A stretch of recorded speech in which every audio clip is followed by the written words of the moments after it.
Good morning बच्चों, this is worksheet number 11 and welcome to translation class. आज की class में हम सीखेंगे पैसिव वॉइस कैसे बनाते हैं। पैसिव वॉइस, ठीक है। आपके लिए ये वर्ड बिल्कुल भी नया नहीं है। पैसिव वॉइस आपको हमने पहले भी सिखाया है। चलिए देखते हैं। अगर कोई सेंटेंस हम लिखते हैं, कोई भी एक सिंपल सा सेंटेंस अगर हम लिखते हैं तो उस सेंटेंस का स्ट्रक्चर क्या होता है, बताओ मुझे। उस सेंटेंस का स्ट्रक्चर होता है, सिंपल सेंटेंस का, subject plus helping verb plus verb plus object. ये होता है उसका structure, subject plus helping verb plus verb plus object, एक सिंपल सेंटेंस का। और ये जो सेंटेंस है, ठीक, ये कौन सी फॉर्म में होता है? ये होता है एक्टिव फॉर्म में, या ये बोल सकते हैं कि ये एक्टिव वॉइस का स्ट्रक्चर है। जो भी हम जनरल सेंटेंसेस बच्चों बोलते हैं इंग्लिश में, वो क्या होते हैं? एक्टिव वॉइस होते हैं। क्या होते हैं? एक्टिव वॉइस होते हैं। तो अगर उन एक्टिव वॉइस वाले सेंटेंसेस को हमको किस में कन्वर्ट करना हो? पैसिव वॉइस में कन्वर्ट करना हो। किसमें? पैसिव वॉइस में कन्वर्ट करना हो तो पैसिव वॉइस का स्ट्रक्चर जो है वो चेंज हो जाता है, वो बदल जाता है। अब क्या क्या चेंजिंग आती हैं ये देखिए। यहाँ पे शुरुआत होती है सब्जेक्ट से और एंड होता है ऑब्जेक्ट से। पैसिव वॉइस में स्टार्टिंग होती है ऑब्जेक्ट से, यानी कि आप सबसे पहले ऑब्जेक्ट लगाते हैं, ठीक है। उसके बाद जो बीच की चीजें हैं वो हम बाद में लिखेंगे। एंड किससे करते हैं? एंड करते हैं हम सब्जेक्ट से। किससे करते हैं? सब्जेक्ट से। मतलब स्टार्टिंग ऑब्जेक्ट से होती है और एंड सब्जेक्ट से करते हैं, लेकिन सब्जेक्ट के साथ क्या लग जाता है? बाई लग जाता है, तो ये एंड हो जाता है इसका बाई सब्जेक्ट के साथ, ठीक है। ऑब्जेक्ट और एंड हो रहा है बाई सब्जेक्ट के साथ। अब हम मिडिल की बात कर लेते हैं। जो अब बीच में रह गई हेल्पिंग वर्ब और वर्ब, तो जो वर्ब होती है बच्चों, वर्ब, ठीक, वो वर्ब अपनी ही प्लेस पर रहती है, लेकिन उसकी फॉर्मेशन बदल जाती है और वो बन जाती है वर्ब नंबर 3, यानी कि V3, वर्ब की थर्ड फॉर्म। जो भी पैसिव सेंटेंस होंगे, जैसे भी पैसिव सेंटेंस होंगे, पैसिव सेंटेंस में हमेशा हमेशा हमेशा वर्ब की थर्ड फॉर्म ही यूज होगी, चाहे टेंस कोई सा भी हो, ठीक है।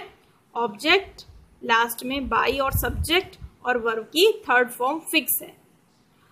अब बात करते हैं हेल्पिंग वर्ब की। तो हेल्पिंग वर्ब लगती है और वो टेंस के अकॉर्डिंग लगती है।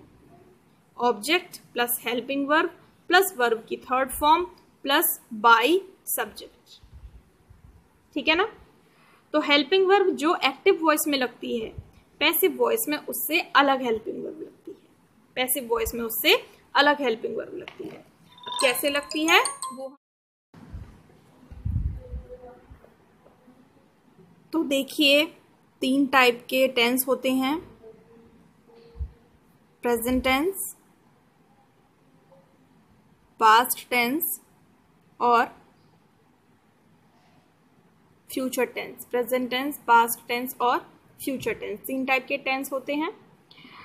तो अब प्रेजेंट के अंदर 4 टाइप के टेंस होते हैं। कौन कौन से? प्रेजेंट, इंडेफिनिट टेंस, प्रेजेंट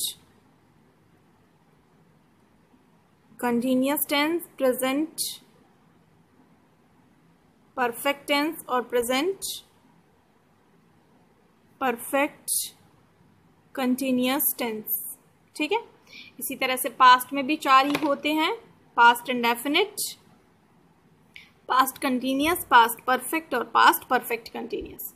इसी तरह से फ्यूचर में भी 4 होते हैं, future indefinite tense, future continuous tense, future perfect tense और फ्यूचर परफेक्ट कंटिन्यूअस टेंस, ठीक। तो आज जो हम पढ़ने वाले हैं वो केवल और केवल प्रेजेंट टेंस के पैसिव वॉइस पढ़ेंगे। प्रेजेंट टेंस के पैसिव वॉइस कैसे बनते हैं? तो प्रेजेंट इंडेफिनिट टेंस का पैसिव वॉइस हम बनाते हैं, प्रेजेंट कंटिन्यूअस टेंस का पैसिव वॉइस हम बनाते हैं और प्रेजेंट परफेक्ट टेंस का पैसिव वॉइस बनाते हैं। लेकिन प्रेजेंट परफेक्ट कंटिन्यूअस का पैसिव वॉइस नहीं बनाते हैं, बनता ही नहीं है। तो 4 में से कितने पैसिव वॉइस बनाएंगे? 3 के, प्रेजेंट इंडेफिनिट के, प्रेजेंट कंटिन्यूअस के और प्रेजेंट परफेक्ट के। क्लियर है? चलिए अब मैं आपको प्रेजेंट इंडेफिनिट में एक सेंटेंस लिखती हूं और वो भी एक्टिव फॉर्म में। देखिए मैंने सेंटेंस लिखा कि रमन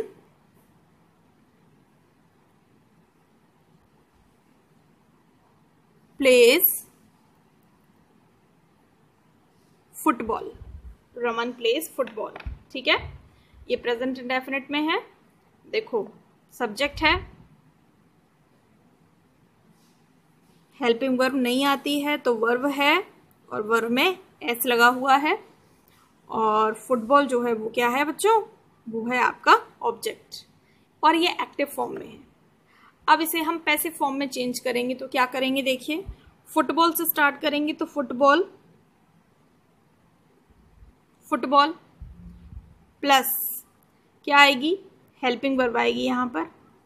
ठीक है, प्लस क्या आएगी? उसके बाद वर्ब की थर्ड फॉर्म, तो प्ले है, प्ले की third form played, plus by लगाकर सब्जेक्ट, तो बाई और सब्जेक्ट क्या है? रमन। सब्जेक्ट क्या है? रमन। तो फुटबॉल प्लेड बाय रमन। इतना हो गया। अब रह गई यहाँ पर क्या? Helping verb. तो यहाँ पर हेल्पिंग वर्ब हम लगा सकते हैं इज, आर, एम, या तो इज या तो आर और या तो एम प्रेजेंट इंडेफिनिट में। तो फुटबॉल सिंगुलर है तो फुटबॉल के साथ क्या जाएगी? इज जाएगी, तो यहाँ पर हम इज लगा देंगे। Football is played by Raman. Football is played by Raman. Clear है? चलिए एक और एग्जांपल देखते हैं। एक और एग्जांपल हमने लिखा they buy the flowers. They buy the flowers. अब दे प्लूरल सब्जेक्ट है, बाय वर्ब है और फ्लावर्स जो है वो ऑब्जेक्ट है। तो दे क्या हुआ? सब्जेक्ट, बाय क्या हुई? वर्ब, और जो फ्लावर्स है वो क्या हुआ? ऑब्जेक्ट। और ये सेंटेंस कैसा है? सब्जेक्ट वर्ब ऑब्जेक्ट है तो एक्टिव सेंटेंस है। इसे किस में चेंज करना है? पैसिव में। तो पैसिव में चेंज करने के लिए क्या करेंगे? ऑब्जेक्ट यहाँ आ जाएगा, ऑब्जेक्ट है पूरा द फ्लावर्स, तो द फ्लावर्स आ जाएगा, द फ्लावर्स। ठीक है, हेल्पिंग वर्ब के लिए आप स्पेस छोड़ देंगे, प्लस वर्ब आप लगाएंगे बाई, और बाई की थर्ड फॉर्म क्या होती है? थर्ड फॉर्म इसमें याद होनी चाहिए, बॉट। बाई की थर्ड फॉर्म बॉट। अब लगाएंगे दे को पीछे बाई के साथ, तो क्या हो जाएगा? बाई, और जब दे पीछे जाएगा, दे पीछे जाएगा तो किस में कन्वर्ट हो जाएगा? ऑब्जेक्टिव फॉर्म में कन्वर्ट हो जाएगा। ठीक, तो दे का हो जाएगा देम। क्या हो जाएगा? देम। ये आप जानते ही हो, बाई देम। अब यहां पर आपको हेल्पिंग वर्ब लगानी है तो फ्लावर्स के साथ अब क्या लगाओगे? आर। तो सेंटेंस क्या बना? The flowers are bought by them. The flowers are bought by them. अब हिंदी क्या बनती है? देखो, Ramesh plays football. Ramesh football खेलता है। Raman plays football. Raman football खेलता है। अब पैसिव में हिंदी क्या बनेगी? Football is played by Raman. Football खेली जाती है बाय रमन, रमन के द्वारा। रमन के द्वारा फुटबॉल खेली जाती है। ठीक है, नेक्स्ट देखिए, दे बाय द फ्लावर्स। वे फूल खरीदते हैं। वे फूल खरीदते हैं। पैसिव है, the flowers are bought by them. फूल खरीदे जाते हैं। फूल खरीदे जाते हैं बाय देम, उनके द्वारा। फूल उनके द्वारा खरीदे जाते हैं। तो ये हुआ आपका प्रेजेंट इंडेफिनिट का पैसिव। अब चलते हैं हम प्रेजेंट कंटिन्यूअस पर। प्रेजेंट कंटिन्यूअस में सेंटेंस लिखते हैं, she is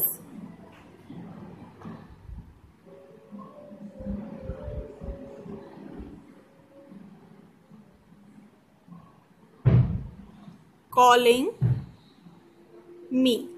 she is calling me. ये हो गया आपका प्रेजेंट इंडेफिनिट में। वो सॉरी प्रेजेंट कंटिन्यूस में। अब यहाँ पर देखिए शी क्या है, सब्जेक्ट है, इस क्या है, हेल्पिंग वर्ब है, कॉलिंग क्या है, वर्ब और आईएनजी फॉर्म में है, और मी क्या है, ऑब्जेक्ट है। ठीक है, अब आपको इसमें क्या करना है, इसको आपको पैसिव में कन्वर्ट करना है।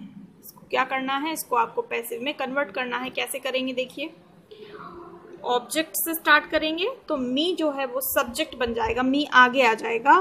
तो जब मी आगे आएगा तो मी आगे आके किस में कन्वर्ट हो जाएगा, आई में। ठीक है, आई के बाद प्लस हेल्पिंग वर्ब आएगी तो उसे हम बाद में लगाएंगे।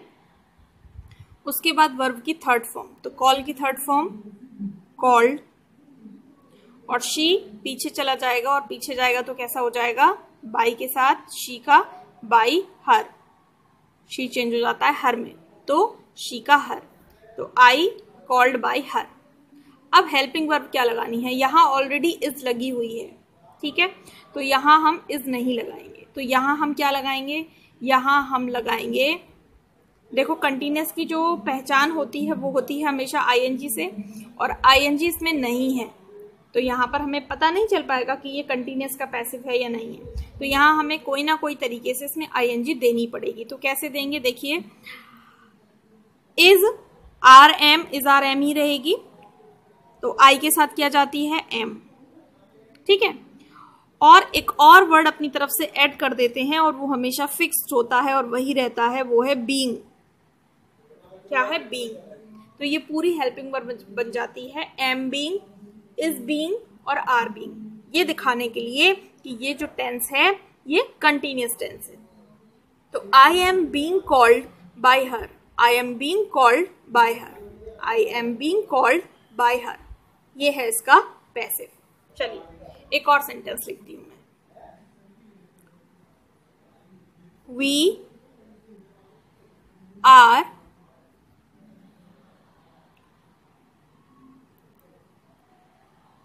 Solving questions, we are solving questions. ठीक है, एक और सेंटेंस है, इसमें क्या है, वी जो है बच्चों वो सब्जेक्ट है, आर हेल्पिंग वर्ब है, सॉल्व वर्ब है, और क्वेश्चंस ऑब्जेक्ट है। फाइन, चलिए अब इसको हमें कन्वर्ट करना है पैसिव में। पैसिव में कन्वर्ट करेंगे तो क्या होगा, ऑब्जेक्ट आगे आ जाएगा, तो स्टार्टिंग हो जाएगी क्वेश्चंस से, क्वेश्चंस प्लस हेल्पिंग वर्ब आप बाद में लगा दीजिएगा। अब वर्ब की थर्ड फॉर्म, सॉल्व की third form solved, plus V को पीछे ले जाकर कन्वर्ट किस में कर देंगे, बाई अस में, बाई अस में, ये आप याद कर लीजिएगा, वी कन्वर्ट हो जाएगा बाई अस में। अब देखिए यहाँ पर क्वेश्चंस के साथ हेल्पिंग वर्ब हमें इज आर एम ही लगानी है, तो क्वेश्चंस के साथ आर आ जाएगा, और आर के साथ एक और आ जाएगी क्या, बीइंग, बीइंग तो लगाएंगे ही लगाएंगे, तो questions are being solved by us. ठीक है, अब देखते हैं इसकी हिंदी क्या निकलती है। शी इज कॉलिंग मी, वह मुझे बुला रही है। आई एम बीइंग कॉल्ड, मुझे बुलाया जा रहा है, बाय हर, उसके द्वारा, मुझे उसके द्वारा बुलाया जा रहा है। यहां देखिए, वी आर सॉल्विंग क्वेश्चंस, हम क्वेश्चंस मतलब प्रश्न हल कर रहे हैं, इसका पैसिव है क्वेश्चंस आर बीइंग सॉल्व्ड, प्रश्नों को हल किया जा रहा है हमारे द्वारा, बाय अस मतलब हमारे द्वारा, क्वेश्चंस मतलब प्रश्नों को हमारे द्वारा हल किया जा रहा है। ये है इसका पैसिव वॉइस। अब चलते हैं हम अगले टेंस पर, प्रेजेंट परफेक्ट टेंस पर, और परफेक्ट टेंस में हम एक सेंटेंस लिखते हैं,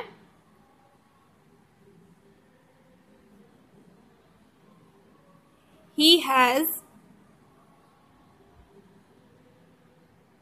completed the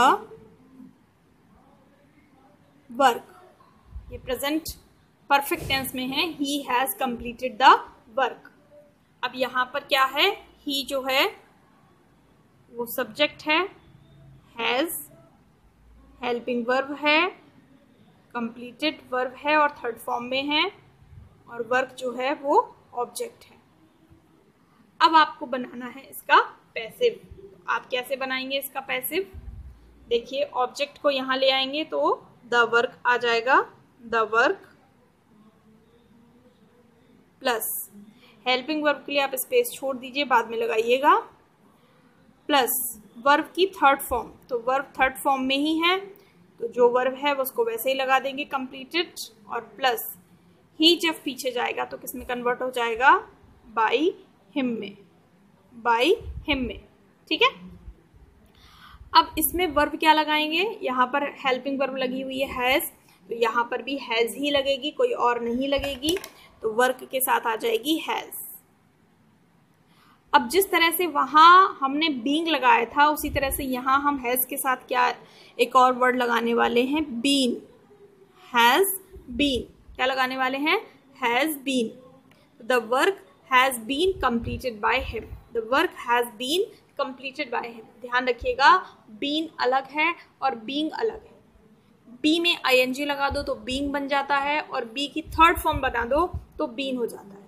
ठीक है, बी मीन्स होना होता है, बी भी एक वर्ब ही है, तो बी में अगर हम आईएनजी लगा दें तो बीइंग, और बी की अगर थर्ड फॉर्म लगाएं तो बीन। क्लियर है? एक और सेंटेंस लिखती हूं मैं।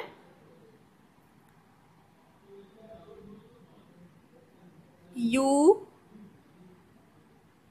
have left the job, you have left the job।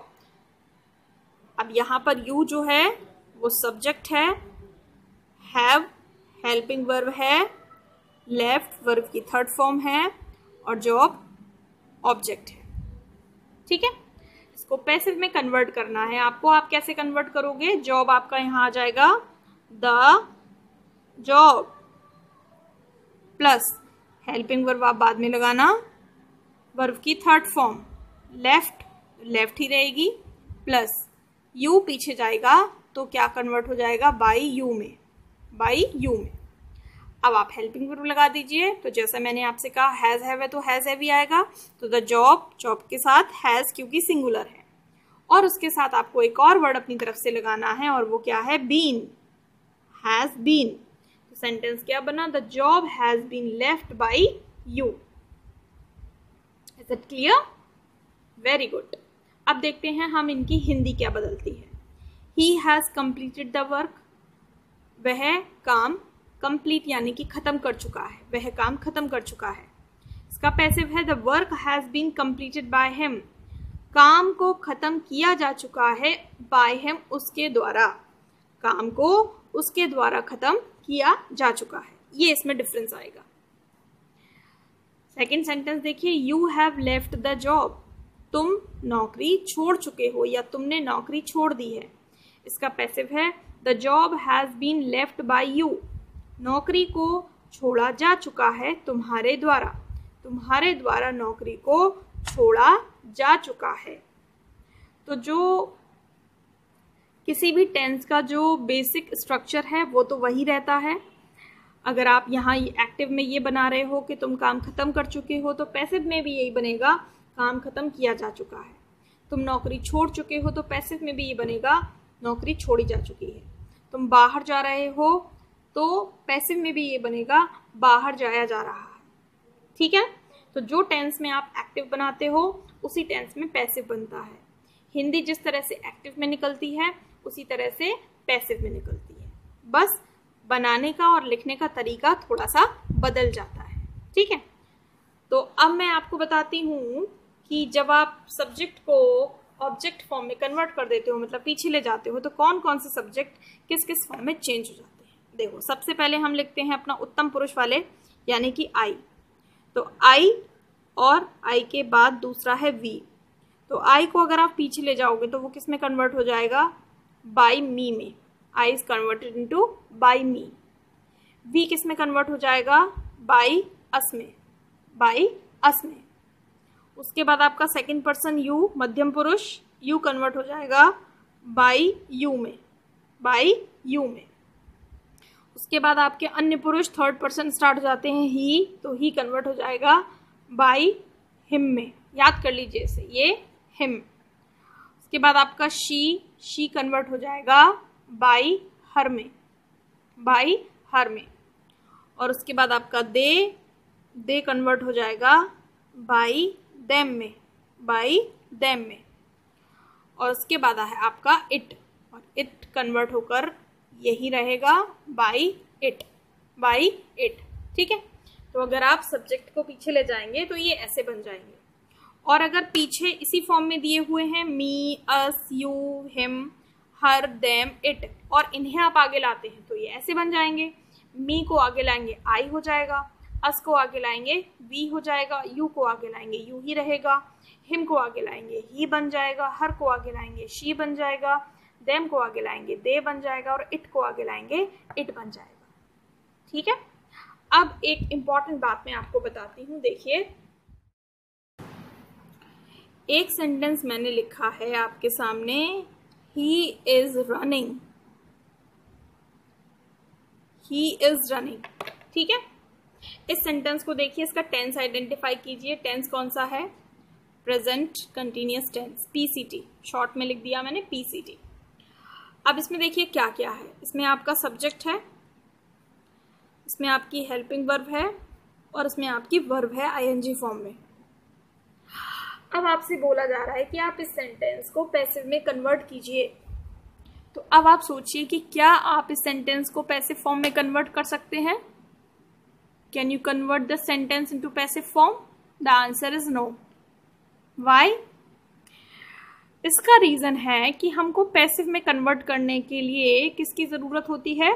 Object की जरूरत होती है। हमको क्या चाहिए? हमको चाहिए ऑब्जेक्ट। क्या इस सेंटेंस में ऑब्जेक्ट है? ऑब्जेक्ट आना चाहिए यहाँ पर। यहाँ कोई ऑब्जेक्ट है? यहाँ कोई ऑब्जेक्ट नहीं है, यहाँ कोई ऑब्जेक्ट नहीं है। जब यहाँ कोई ऑब्जेक्ट नहीं है तो हम इसको पैसिव फॉर्म में कन्वर्ट नहीं कर सकते हैं। ठीक, तो हम ऐसे सेंटेंस को बोलते हैं कि if there is no object, if there is no object तो नो पैसिव। ऑब्जेक्ट नहीं है तो हम पैसिव नहीं बनाएंगे, ऑब्जेक्ट नहीं है तो हम पैसिव नहीं बनाएंगे। ठीक है, अब बात आती है ऑब्जेक्ट क्यों नहीं है। ऑब्जेक्ट इसलिए नहीं है क्योंकि यहाँ पर जो वर्ब है बच्चों, वर्ब, जो वर्ब है ना, रन, रनिंग, रन या रनिंग, वो कैसी वर्ब है? आप सोचो, दौड़ना, वो कैसी वर्ब है? वो आपकी इनट्रांजिटिव वर्ब है, इनट्रांजिटिव वर्ब है। इनट्रांजिटिव वर्ब का मतलब वो आपकी अकर्मक क्रिया है। कौन सी क्रिया है? अकर्मक क्रिया है।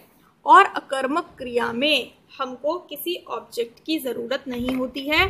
अकर्मक क्रिया में कोई ऑब्जेक्ट की नीड ही नहीं होती है, कोई ऑब्जेक्ट हम लगाएंगे ही नहीं। तो ऑब्जेक्ट यहाँ पर क्यों नहीं है? क्योंकि रन एक अकर्मक क्रिया है, इनट्रांजिटिव वर्ब है, और इनट्रांजिटिव वर्ब में ऑब्जेक्ट होगा ही नहीं। और जब ऑब्जेक्ट होगा ही नहीं तो पैसिव बनाएंगे ही नहीं। तो आंख बंद करके हम सारे सेंटेंसेस को पैसिव फॉर्म में कन्वर्ट नहीं कर सकते हैं।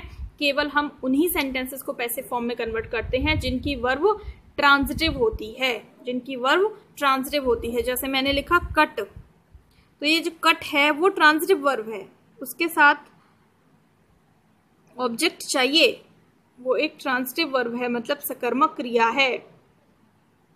और उसके साथ आपको क्या चाहिए? उसके साथ आपको ऑब्जेक्ट चाहिए। ठीक है, तो ये आप कट को, अगर कट आता है किसी सेंटेंस में तो आप उसको किस में कन्वर्ट कर सकते हो? पैसिव में कन्वर्ट कर सकते हो। लेकिन रन आता है तो आप पैसिव में कन्वर्ट नहीं कर सकते। इसी तरह से देखो, जंप, कूदना, ये कैसी क्रिया है? कूदना। सोचो, अब आप पूछोगे कि मैम कैसे पहचानते हैं कि कौन सी वर्ब ट्रांजिटिव है और कौन सी नहीं इनट्रांजिटिव है? सिंपल है, मैंने आपको पहले भी समझाया है। आप बस ये पूछो कि क्या या किसको। कूदना, क्या कूदना? क्या कूदना? किसको कूदना? क्या कूदना और किसको कूदना? आपको इसका कोई आंसर नहीं मिलेगा। क्या दौड़ना? किसको दौड़ना? आंसर नहीं मिलेगा। क्या काटना? कुछ ना कुछ काटोगे। किसको काटना? किसी ना किसी को काटोगे। ऑब्जेक्ट चाहिए। कर्म, समझ रहे हो ना? देखो, तो कर्म बहुत जरूरी है। आपने कारक पढ़े हैं, सब कुछ मिला दो, हिंदी इंग्लिश जो भी जहां से भी नॉलेज इकट्ठी की है आपने, सब कुछ यहाँ लगा दो। कर्म, और कर्म का कारक जो विभक्ति चिन्ह होता है वो क्या होता है? कर्म को। कर्म को किया जाता है, कर्म को किया जाता है। ठीक है, अब बताओ, किसी को दौड़ा जाता है? नहीं, तो इसलिए ये अकर्मक क्रिया है। किसी को काटा जाता है? यस, इसलिए सकर्मक क्रिया है। किसी को कूदा जाता है? नहीं, किसी को नहीं कूदा जाता, किसी से कूदा जाता है। अब आप कहोगे कि हम कूदते तो हैं रस्सी को, नहीं, रस्सी को नहीं कूदते। अगर आप ऐसा बोलते हो कि आप रस्सी को कूदते हो तो आप गलत बोलते हो, ये आपके बोलने की अशुद्धि है, आपको इसे सुधारना चाहिए। आप रस्सी को नहीं कूदते, आप रस्सी से कूदते हो। अंतर है इसमें, रस्सी को कूदने में और रस्सी से कूदने में। ठीक है, तो इसलिए आप किसी को नहीं कूदते हो, इसलिए ये इंट्रांजिटिव वर्ब है। तो ये यहाँ पर इंट्रांजिटिव वर्ब है। मैं शॉर्ट में इंट्रांजिटिव को लिख देती हूँ ITV। ठीक है, बच्चों को ऐसे ही है, ट्रांजिटिव के लिए मैं बोलती हूँ TV और इंट्रांजिटिव के लिए मैं बोलती हूँ ITV। कुछ और वर्ब्स लेते हैं, तो इसका पैसिव हम नहीं बनाएंगे, कुछ और वर्ब लेते हैं। बताइए क्या लें? हम लेते हैं मेक। मेक मीन्स क्या होता है? बनाना। अब आप सोचिए कि आप किसी को बनाएंगे। हाँ हाँ, बिल्कुल सही है, आप किसी को बना सकते हैं, किसी को बना सकते हैं। किसको बना सकते हैं? आप मुझे बना सकते हैं। क्या बना सकते हैं? डॉक्टर बना सकते हैं। मैं आपको बना सकती हूँ। क्या बना सकती हूँ? टीचर बना सकती हूँ। तो ऐसे आप किसी को बना सकते हैं। तो जब आप किसी को बना सकते हैं मतलब कर्म चाहिए इसमें, और जब इसमें कर्म चाहिए तो ये कैसी वर्ब है? ये ये ट्रांजिटिव वर्ब है, यानी कि TV वर्ब है, ये ट्रांजिटिव वर्ब है। ठीक है, और ट्रांजिटिव वर्ब है तो आप इसका जो पैसिव है वो बना देंगे। तो आपको किसी भी सेंटेंस में क्या देखना है कि जो वर्ब यूज हुई है वो ट्रांजिटिव यूज हुई है या इंट्रांजिटिव यूज हुई है। अगर ट्रांजिटिव यूज हुई है पैसिव बन जाएगा, पैसिव इज ओके, पैसिव बन जाएगा। और अगर वर्ब इंट्रांजिटिव है there is no passive, passive नहीं बनेगा। तो ये आपको मेन चीज का जो है वो ध्यान रखना है। ठीक है, तो कल हम इसके कुछ और सेंटेंसेस करेंगे, प्रैक्टिस करेंगे, और तब तक आप वीडियो को एक बार फिर से देखिए, और कुछ भी समझ में ना आए please feel free to ask me. Okay, so till then take care of yourself, bye bye।